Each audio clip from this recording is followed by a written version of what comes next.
Hola, ¿qué tal? Bienvenidas y bienvenidos a este nuevo episodio de este nuevo serial de La Barbacoa Financiera.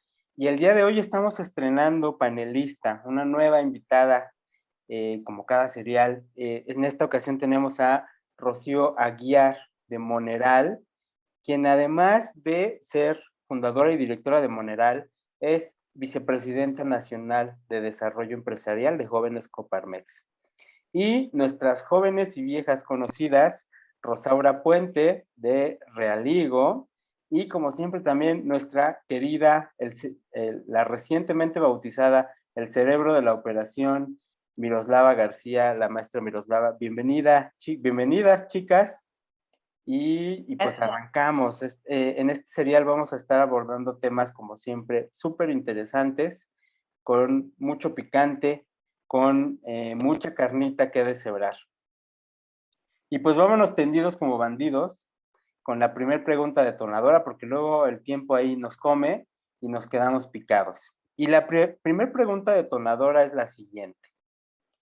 ¿Cuál es la relevancia del emprendedor en México y su contribución a la economía del país? Ya saben la dinámica, quien quiera hablar empieza y así nos vamos arrebatando la salsa y la palabra. ¿Quién quiere arrancarse? Perfecto. ¿Quién empieza? ¿Empiezo yo? Sí, Rocío, ¿cómo ves? Vale. Claro, claro. Con todo gusto, pues encantada de estar aquí con todos ustedes. Gracias por la invitación. A ver, ¿cuál es la relevancia del emprendedor y la economía? Bueno, para empezar, la economía de México se mueve por las pymes, ¿no? Si bien hay grandes empresas, las pymes son las que mueven todo el músculo del país y ahí por ahí Miroslava nos puede incluso profundizar de una manera más académica en eso, pero hay que saber que el hecho de que todos los días México se despierta y las familias van a trabajar y regresan a casa y comen y compran ropa, etcétera, y todo lo de la vida cotidiana, pues las pymes son el músculo, ¿no? Entonces, yo incluso escalaría un poquito más la pregunta a que la relevancia es tremenda de los empresarios y empresarias. Los emprendedores han tomado mucho foco mediático, como la palabra emprendedor. Y yo ahora traigo esta convicción de poner sobre la mesa que un emprendedor en realidad es una persona creando empresa. O sea, quiere crear empresa, no quiere emprender y quedarse infinitamente en el emprendimiento. El emprendimiento le llama más o menos a esa etapa temprana de la creación de empresa, ¿no? Yo ya digo, si quieres dime que tu empresa está en etapa temprana, pero ya no le llames emprendimiento, porque ¿qué es un emprendimiento? ¿No? No es una empresa y tampoco es un proyecto, pero quieres que sea una empresa. Entonces llámale una empresa en etapa temprana. Yo diría, la relevancia es tremenda, pero sobre todo de los empresarios. Los emprendedores, claro, por consecuencia tienen una relevancia muy grande, pero yo la apuntaría a que es relevante porque es lo que alimenta a que hayan más empresarias y empresarios. Necesitamos que crucen el puente y que lleguen a constituir, a consolidar esas empresas.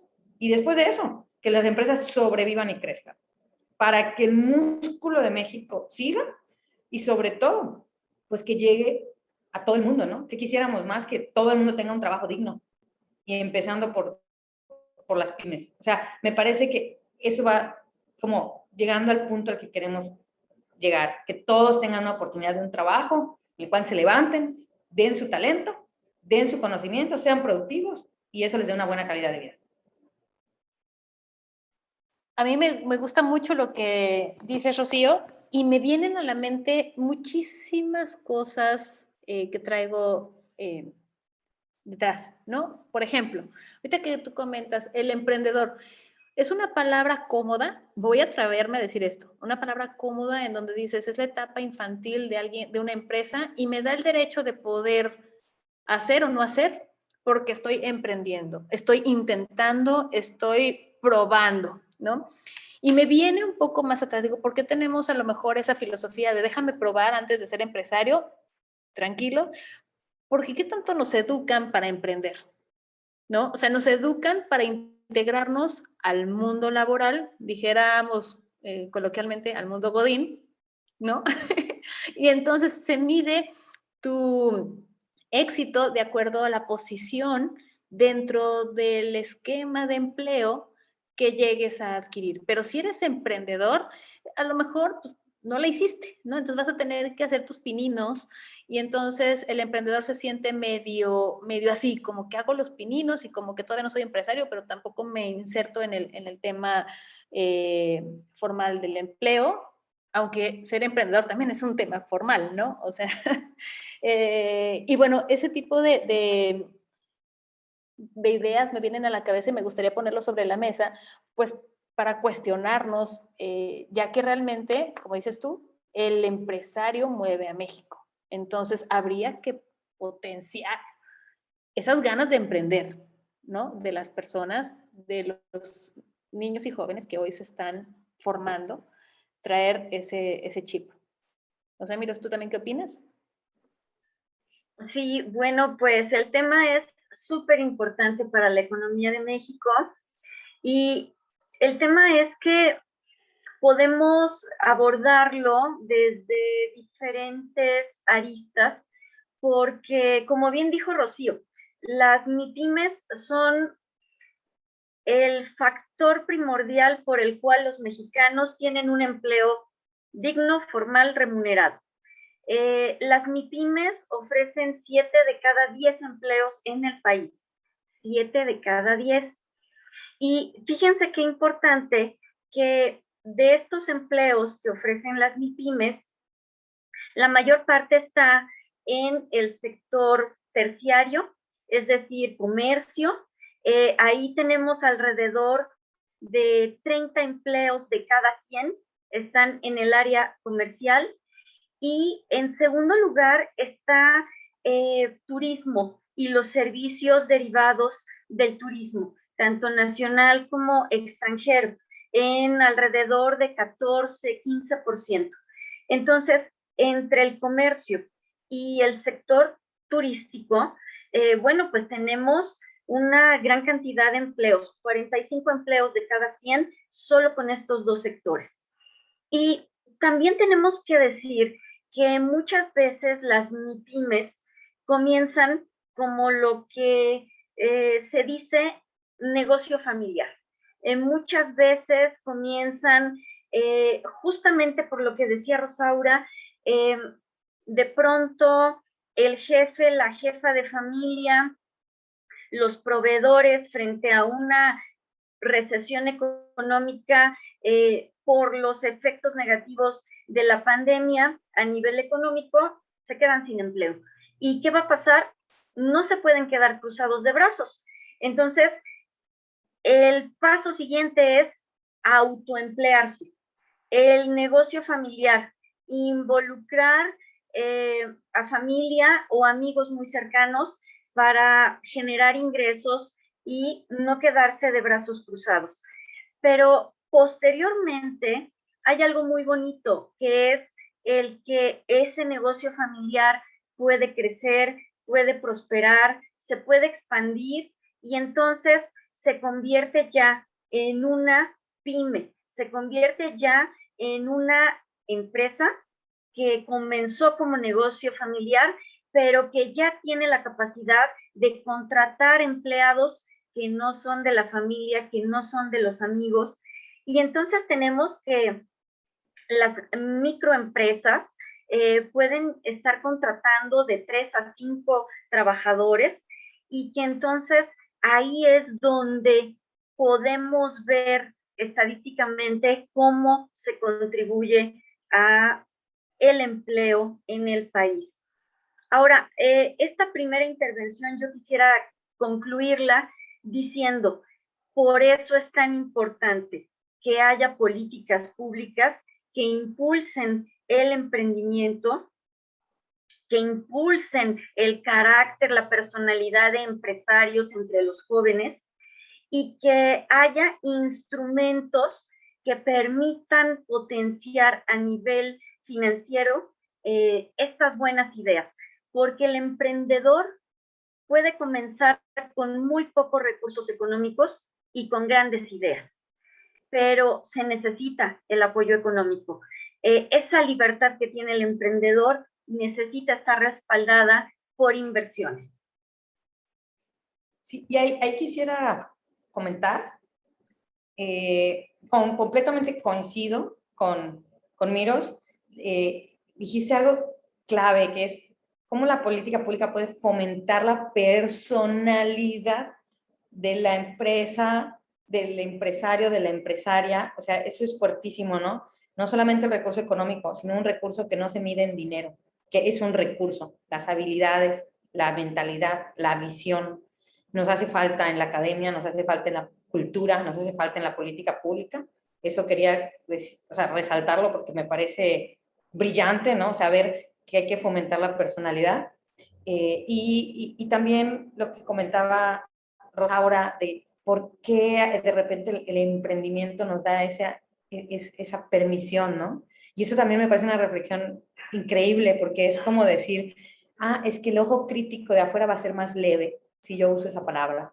Pero entonces nuestro desempeño también se exige menos y por lo tanto el resultado suele ser menos. Claro, a mí me parece que no me lo había puesto a reflexionar hasta este momento, que es como el kindergarten del empresario. Y está bien, o sea, está padre porque en el kindergarten aprendes habilidades psicosociales y de convivencia bien padres cuando tienes 6 años. El tema es que hay que graduarse del kindergarten. Y en ese sentido, yo hace muchos años, de hecho ahí te conocí, Miros, en una conferencia a la que me invitaron sobre emprendimiento social. Y en ese entonces compartí panel con Dina Buchbinder, le mando un saludo. Y me acuerdo que ella decía, está bien padre ser emprendedor porque ahorita estamos viviendo un momento histórico donde es sexy ser emprendedor, ¿no? Y efectivamente es bastante sexy ser emprendedor, pero te da esta licencia social y cultural de que, bueno, si truenas al mes, pues no pasa nada porque estabas emprendiendo, lo estabas intentando. Y esa cultura, ¿no? Ya trasladada al día a día, que tanto nos está pegando para que no tengamos emprendimientos exitosos. Y dejo ahí la pregunta, la duda. ¿Tú qué opinas, Rocío? Justamente yo lo veo todos los días, y también veo un poco, voy a decir vituperado el término, de emprende tu propio negocio y vende estas cosas, emprende tu propio negocio y vende estas otras. Y entonces a lo mejor vale la pena decir, oye, ¿qué es un negocio? ¿Qué va a ser una empresa? ¿Y qué es un autoempleo? Que ninguna de las tres es mala, todas son buenísimas. Y si te permite generar recursos para tu familia y para ti, para tus sueños, y que además puedan permitirte ser una persona integral, que me parece también que debe ser un camino que busquemos las personas. O sea, el trabajo debe ser un medio para vivir, no la razón de vivir, ¿no? Entonces, me parece genial. O sea, ser un autoempleado también me parece que está muy bien, pero definirlo como es. O sea, si vendo algún tipo de perfume, zapatos, a lo mejor soy autoempleada. ¿Voy a hacer una empresa de eso? No, a lo mejor no. O sí, bueno, entonces visualízate en esa empresa y vas a poner una filial, una sucursal, no, pero ser muy claro con cuál es la expectativa y nombrarla de acuerdo a la expectativa que se tiene, ¿no? Entonces, quizá ahí podría empezar a deshilacharse el concepto de empresario, emprendedor y autoempleado. Estamos tocando temas fascinantes, interesantísimos, que creo que es realmente a nivel país ir llevando la conversación al siguiente nivel, ¿no? Por ahí me decías, Rosaura, ¿qué opino sobre este tema del emprendedor y el llamarlo así y si nos está perjudicando? Justamente creo que eso es lo que nos está pasando en México y en toda Latinoamérica. O sea, hubo esta ola hace 10 años de empezar a poner de moda o sexy el tema de emprendedores, pero ha sido mínimo en los casos de éxito y aprendí de un gran mentor mío justamente él viene de la cultura empresarial de Estados Unidos, especialmente de Nueva York, en donde son súper exigentes, y él me enseñó muchísimo, justo a ver eso, ¿no? Dice, o sea, ahí no hay emprendedor, ahí hay o creas empresa o fracasaste, o sea, vas para crear empresa, ¿no? Y empezamos a ver, y realmente es un ambiente más de creación, más creación tanto de producto como de organización, o sea, crear la empresa. Y la gente pasa su etapa de emprendimiento, de emprendedor o emprendedora, pero no se están nombrando soy emprendedor, soy emprendedora, sino que está yendo a crear empresa y lo tienen claro en la mente. Y me parece que eso es algo que nos falta. Y justo, o sea, decías, ¿qué tanto la educación? Y antes de que entráramos ahorita a esta conversación, que me estaba sirviendo una taza de té para entrar, pensaba, dije, es que es tremendo. Dije, tenemos en el mundo escuelas de negocios, no escuelas de empresarios y empresarias. O sea, un negocio es lo que en la transacción te deja una ganancia. No tiene que ser una empresa. Es negocio porque deja una ganancia. Pero la empresa es esta organización con cierta institucionalidad, con ciertas políticas, con cierta estructura, con cierta formalidad legal, etcétera, etcétera, ¿no? Que es complejo. Entonces, si desde pequeños nos enseñaran, nos fomentaran la personalidad empresarial, nos enseñaran lo que implica crear una empresa, o sea, es tremendo, ¿no? Y sí, creo que nos está haciendo ya más daño el incluso no nombrar las cosas como son.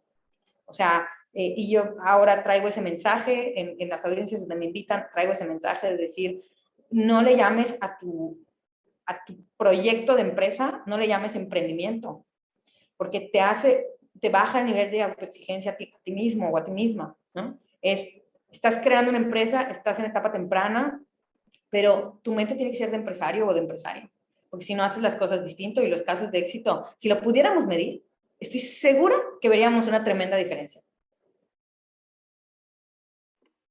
Cool, hay que generar un proceso formativo en ese sentido.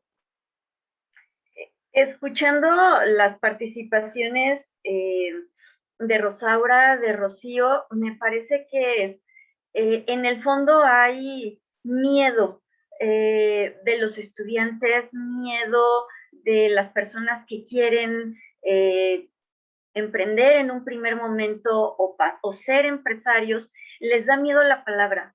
Creo que hay miedo en la palabra voy a ser empresario o quiero ser empresaria.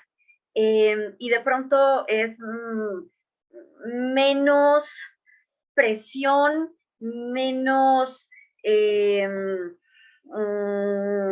incómodo, como ustedes mencionaban, que si se hace un emprendimiento y no es exitoso a la primera, pues entonces se diga, bueno, tienes chance de volverlo a intentar.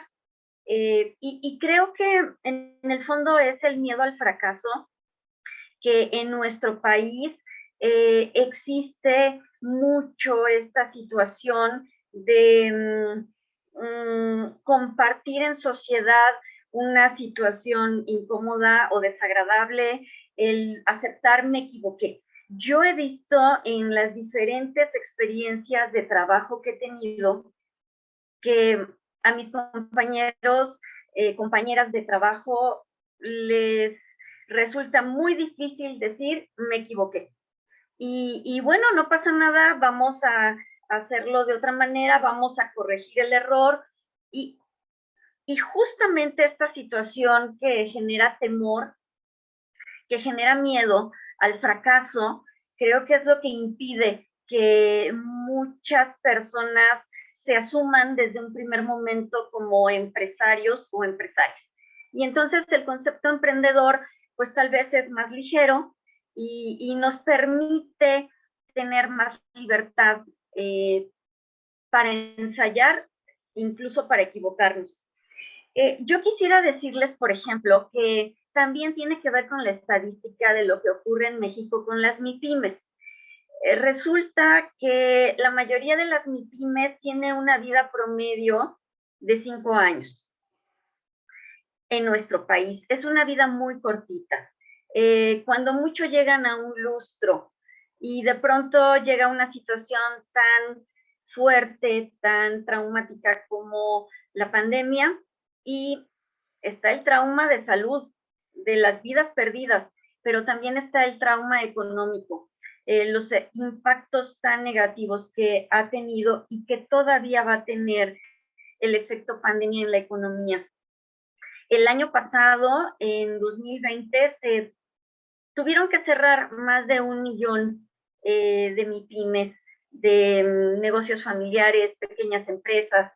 Y la verdad es que mientras en otros puntos del planeta la principal preocupación de los gobiernos fue sostener a las MIPYMES, sostener a las empresas, porque son quienes ofertan el empleo en los países, hubo una respuesta muy tardía y pues que no estuvo a la altura para apoyar a las empresas por parte del gobierno. Y también hay que decirlo, o sea, se pudo apoyar mucho más a las empresas, a los empresarios, a los emprendedores, pero la respuesta fue lenta, tardía y muy ineficiente.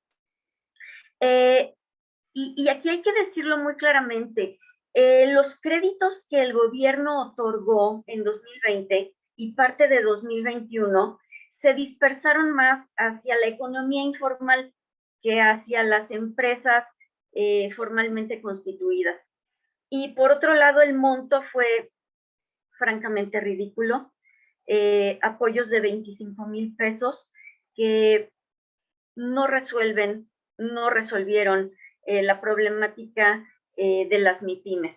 Entonces, pues bueno, a mí me parece que necesitamos como sociedad perder el miedo al fracaso y tener una actitud mucho más abierta para reconocer cuando nos equivocamos.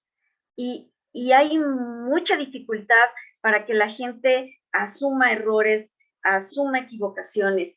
Y me parece que esto es lo que tiene que cambiar para que empecemos a tener una cultura donde cada quien desde pequeño, desde la adolescencia, asuma lo que quiere ser sin ningún problema. Quiero ser empresaria, quiero ser ingeniera, quiero ser economista.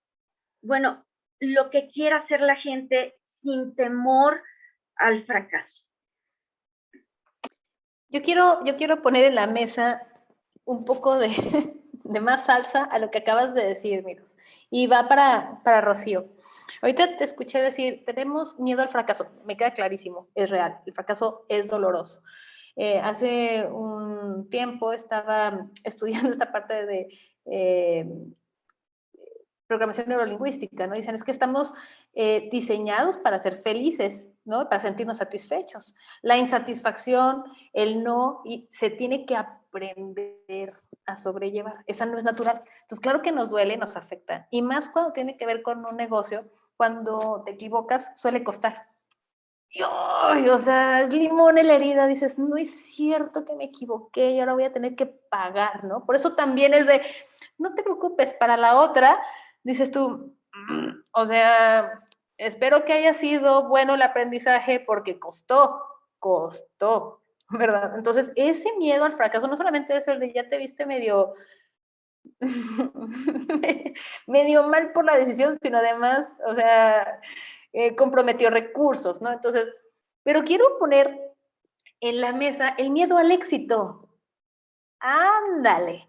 Hay una estadística que tenemos nosotros que dice que en México, cuando las personas tienen una emergencia, lo primero que hacen es pedirle prestado a un familiar. Adivinen, por favor, a qué familiar. Pues al que le va bien en el negocio, ¿verdad? Oye tío, oye tía, oye madrina, oye padrino, mamá, van a operar a fulanito, ¿no? ¿Cómo ves si me prestas? Porque tenemos y eso ya lo veremos después, pero un tema bastante deficiente también en el tema del ahorro, ¿verdad? Entonces, obviamente. Entonces, cuando te va bien, ¿no? Porque si no, con peligro, y te ven que te va mejor y eso genera otro tipo de circunstancias, ¿no? Entonces, yo quiero poner en la mesa, y va para ti, Rocío, ¿qué opinas también, no solo del miedo al fracaso, del miedo al éxito? Sin miedo al éxito. Así dicen, pero... Sí, muy presente. A ver, creo que estamos poniendo nuevamente temas fascinantes, sobre todo que tocaban el tema del ahorro y de las pymes y de los apoyos al gobierno y el miedo al al éxito. Quiero mencionar algo bien interesante que cruza casi todos estos puntos. Coincido completamente con Miros sobre que los apoyos fueron insuficientes, ineficientes, y creo que no era tan difícil saber cómo hacerlos eficientes, pero bueno. Algo bien interesante también es que, sabiendo que fueron ineficientes ya, e incluso en economías de primer mundo, el gobierno inyectó, ¿no?, muchísimo capital para que la economía siga. Hay algo bien interesante que observé, y es cómo las empresas en México tienen la cultura, igual que las personas, de vivir al día. O sea, es un reflejo. Entonces, yo les comparto mi experiencia personal. A nosotros en las compañías no nos morimos de miedo con la pandemia. Claro que nos afectó, pero de hecho nos afectó positivamente, porque estábamos preparados para cualquier emergencia. O sea, teníamos un fondo de emergencia en la compañía. Y eso nos dio un margen de maniobra tremendo. Entonces, yo tenía en la compañía margen de emergencia y a nivel personal mi fondo de emergencia. Eso hizo que, claro que tomé acciones, pero yo tenía 3 o 6 o 8 meses adelante para solucionar las cosas. Entonces, le gané 8 meses a la pandemia, ¿no? Y para mí es impresionante. Yo pensaba que esto era lo normal hasta que empecé a descubrir que no es lo común. Y entonces dije, tenemos que hacer algo para que esto sea lo común. Y ahora nos dedicamos a enseñarle a la gente a que existe esta forma de vivir. Porque como crecieron de una familia en donde veían que viven al día, pues lo aprenden y lo repiten porque no conocen otra cosa. Y en las compañías pasa lo mismo. Entonces, a mí me sorprende que, o sea, pues como compañía, también son unas finanzas que puedes tener finanzas sanas. Nosotros usamos mucho el término, las finanzas sanas. Entonces, deberíamos aspirar, y lo pongo sobre la mesa como una visión de país, una visión de pymes y algo a lo que estoy trabajando para ello, ¿no? A nivel personal y a nivel empresarial, que es, ¿por qué no tenemos a todas nuestras pymes en México fondeadas con 6 meses de vida adelante del día de hoy por sus propios recursos? O sea, si tuviéramos eso, dejaríamos de estar esperando a que el gobierno responda como debe de responder, y ojalá que lo haga, pero pues la actitud de un líder es hacerse cargo de uno mismo y del equipo, ¿no? Entonces, siento que esa debería ser la cultura estándar a la cual aspiremos. O sea, quiero que imaginemos que eso sea una realidad. Sería increíble, ¿no? Maravilloso. Entonces es una, y le pega justo a la cultura del ahorro. Entonces va a nivel persona. ¿Por qué no todos tienen 3 meses de sus costos de vida en el banco? Y porque ni siquiera saben cuántos son sus costos de vida mensual. Y porque además, si tienen un fondo de emergencia, no le llaman fondo de emergencia, le llaman el colchón. Y yo tengo algo en contra o sea, yo trabajo en justo fomentar en que hay que nombrar las cosas como son. O sea, ¿cómo podemos decir el colchón a un fondo de emergencia? Y luego confundir nuestros ahorros con un fondo de emergencia. Porque no es lo mismo tu ahorro que tu fondo de emergencia, pero nadie nos enseñó eso. ¿Sí? Eso es lo que es nuestro propósito, enseñar eso, poner al alcance de todos este conocimiento. Y justo me parece que eso va súper relacionado con el tema de el miedo al éxito. Y fíjate, Ro, que yo creo que el miedo al éxito, al menos voy a hablar por mi experiencia personal, creo que no va tan enfocada a que luego nos pidan algo para apoyar. En mi caso, al contrario, esa es una gran motivación, ¿no? Ser una fortaleza para el que más lo necesita, en mi caso. Pero creo que sí hay un miedo al éxito, de que no estamos en la cultura de ayudar al éxito de los demás y celebrar genuinamente el éxito de los demás. O sea, creo que el miedo al éxito está en lo personal al tener que crecer y romper barreras. ¿Sí me explico? O sea, no ya que estás exitoso, ahí no quiero que vengan a pedirme ayuda económica o que no quiero que me vengan a pedir trabajo. No, no, no. O sea, yo digo, ¿qué? O sea, hace poco una persona justo necesitaba una operación y yo estaba que no dormía bien porque quería ayudar a que la operación suceda, ¿no? Entonces, y yo decía, o sea, yo feliz de pagarlo todo ¿no? Pero que sí da trabajo, creo que es el romper esquemas, a veces familiares, romper esquemas de amistades, ¿no? De círculos de amistades, el ir saliéndote de una temperatura promedio, que sabemos que en México hay la cultura de la mediocridad, la cultura del quiero hacer el mínimo esfuerzo y tener el máximo resultado, en vez de la cultura de la excelencia. Nos falta la cultura de la excelencia en el país y eso hace que no demos todo lo que podemos dar, que no creamos todo lo que podemos crear y no entregamos el valor que podemos entregar a nuestras ciudades, a nuestro país o al mundo. Y creo que ahí es donde viene el tema del miedo al éxito, porque no estamos en una cultura que nos invita a esforzarnos por el éxito. Y hay hasta la discriminación por el éxito. Escondida, pero hay. Y la otra es cómo el tema de, me encanta, el tema de género. Las mujeres todavía tienen más fuerte el tema del éxito. O sea, todos hombres y mujeres podemos presentar ese famoso síndrome del impostor, ¿no? Donde uno cree que es un impostor al tener el éxito que ha tenido, pero resulta que en las mujeres se presentan más. ¿Por qué? Porque nos han educado a un nivel de exigencia de perfección. O sea, la cultura que nos fomentan a las mujeres es de perfección, ¿no? No te puedes ensuciar la ropa, que no, cuando están niñas, ay, no, le ponen vestido, pero no quieren que se les vea el calzoncito de la niña, ¿no? Pero tienen vestido. Entonces, no te muevas a la pobre niña, ¿no? Que quiere ir a jugar. Y a los varones son más la valentía, inténtalo, no te quedes sin decir nada, no te quedes sin hacer nada. Entonces, creo que ahí hay todavía un factor bien fuerte, en donde las mujeres tienen que romper 10 veces más el miedo al éxito, porque para tener éxito necesitas intentar, cuando intentas fracasas, pero pues si no eres perfecta, eres doble o triplemente juzgada. Wow. Increíble. Bueno, pues no sé si Juan quiera participar o no, pueda... dale, Miros. Nos queda bien poquito tiempo. Vamos cerrando, Rapidísimo. pero increíble hasta ahora. Bueno, yo quiero comentar dos cosas bien importantes sobre este tema, sobre esta pregunta que hace Rosaura de miedo al éxito.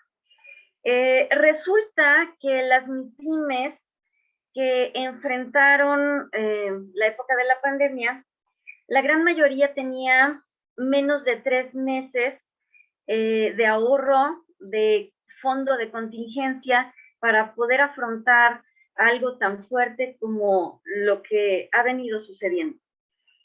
Y resulta que solo el 37% de las MIPYMES estaban preparadas para resistir 12 meses, tal vez un poco más.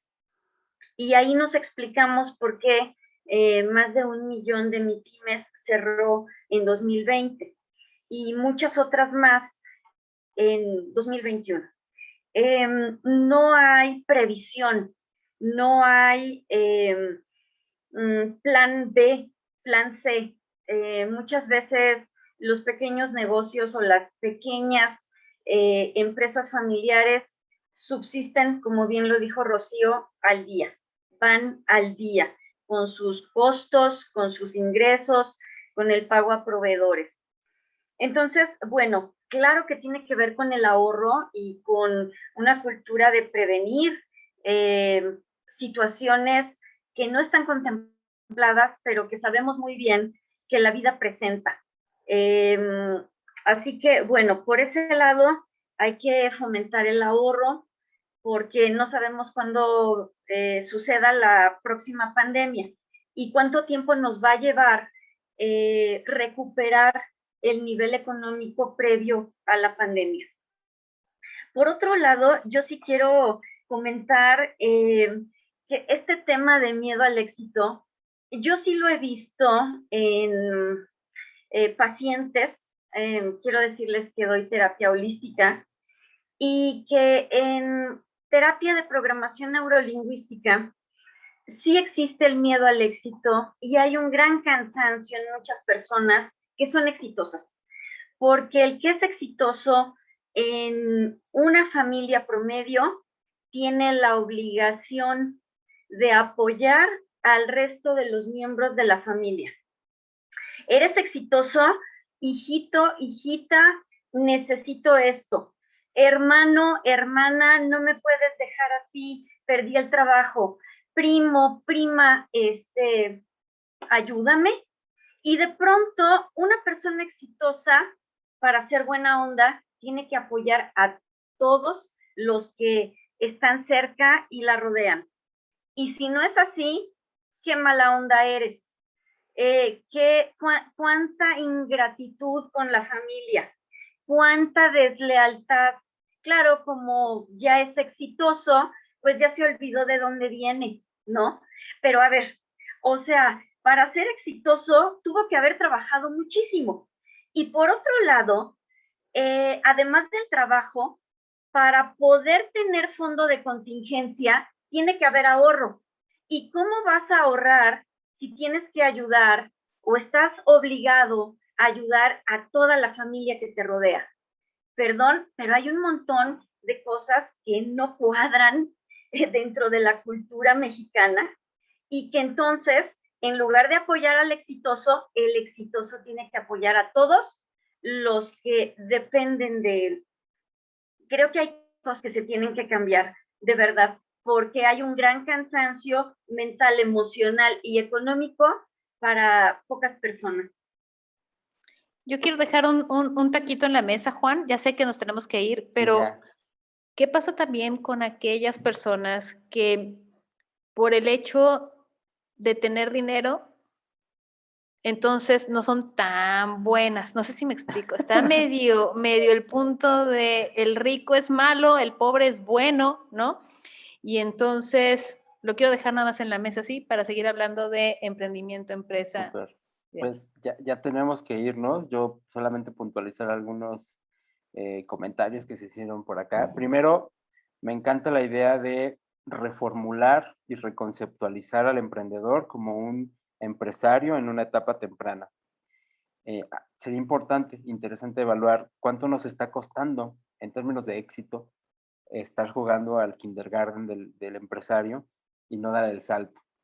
Segundo, justo perder el miedo al éxito, pero también meterle cultura, cultura de la prevención, de la previsión. Efectivamente, o sea, sí, llegó tarde, llegó mal, pero pues compañero, tampoco tenías nada en el mal llamado colchón, que es tu fondo de reserva. Yo hace algunos años tomé un curso con IBM sobre justo prevención de desastres. Y bueno, la matriz de cosas que planteaban ahí incluía una pandemia, eso fue como en 2014, y dije, bueno, estos cuates están locos. Bueno, pues no están tan locos. Y pues ya nos tenemos que ir, entonces, pues un placer, nos vemos la siguiente semana, perdón, nos super alargamos, pero esto está poniéndose buen ritmo. Rocío, Rosaura, Miros, un placer, nos vemos la siguiente semana.